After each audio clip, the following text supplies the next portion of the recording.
So the shocker of the week, quite the week we had actually. There were several scores. We were looking ahead to like the fixtures for next week, Gally, and trying to pick a match of the week. And did not look like there was as many competitive matches. But that's the beauty of the Premier League. Things that looked like easy deals on paper do not always turn out to be so. What was your shocker of the week this week? I think it would be easy to say United over Liverpool 2-1, or even, City having to claw back from 3-1 down at St. James Park, and with that draw to Newcastle. But for me, it's going to be, it's going to be the result at Ellen Road. It's going to be Leeds United 3-0 over Chelsea. I think anytime you take on a big time rival, and it's been a long time since Leeds was around, but there was a period where everyone's biggest rivals was Leeds United, because they were just good, dirty, and their supporters were just brutally honest and, well, as some would say, dirty. Dirty Leeds, you dirty, dirty Leeds. But Chelsea hadn't lost a league match there since 2002. So to get your bitter rival on your home pitch, to not just beat them, but to basically take their pants down and spank them.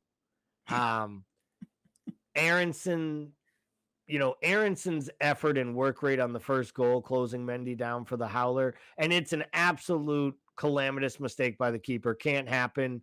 It's one more reason why you shouldn't teach keepers they have to play it out from the back, because once he got caught on the ball and realized, I can't take this touch. Oh, I took this touch. The next thought in his mind was, I'm now going to take the outfield player on in my own 6-yard box and dribble past him.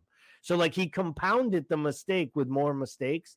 But to be fair, the Chelsea players, if you watch it, none of them move. None of them do anything to give him a place to pass the ball once he's getting closed down by Aronson. So it was just poor preparation. But take nothing away from Leeds. I think Jesse Marsch is trying his hardest to put his own imprint on the side. They're playing to his, level, 2 wins and a draw, and they had a 2-0 lead and they kind of squandered that one away, or they could have 3 for 3 on the spin. And I just think to do it to Chelsea is one thing, but to do it in the manner in which they did, by outrunning them, outworking them, and just tactically slapping them around the pitch. I thought it was really, really big. And I think for a side like Leeds, that was by far, for me, the most shocking of all results. Not that they won, the manner in which that they won. Yeah, because they definitely looked more up to it. I mean, throughout the game, as you were watching, you could just tell the pace, the reaction time, and everything. It looked like Chelsea had just played a game. This was their second game, and Leeds was just like starting fresh. Let's go back to the goalie thing, because here's what I do not understand. When a goalie makes, I mean, we all know it's the new football, soccer, what do you want to call it, building from the back, including the goalie. And obviously it makes sense with the press, add that extra number. So goalies with, who are good with the ball on their feet are obviously a hotter commodity now. And I understand the reasons and the why.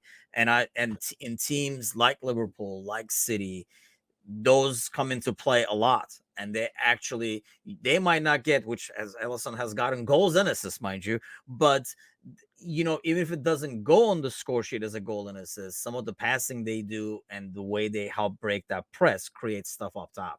What I do not get is when they get into that trouble. I mean, as a defender, there are times where you're in deep shit. Like you're in your corner and you're stuck. You got the pressure and you feel the other guy coming from the other side. And I've always been told, and I'm sure any defender has been told, if you can boot it away, you boot it away. If you can't boot away, just freaking concede the throw in.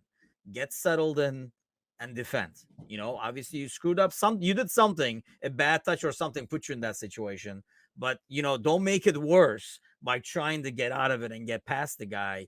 You kind of play always the safe route. Why is it is it just overconfidence, you think, that the goalies feel like he did there? Oh shit, well, let me try something fancy over here, because he could have, even after that bad touch, he could just freaking toe poke it to a corner kick. I mean, you're better off considering a corner kick than trying to create a situation where nobody can help you. You're on an island. The closest defender is miles away. So if you can't make it happen, kind of like he didn't, you're almost definitely going to get scored on because there's nobody to help you there. Is it just overconfidence?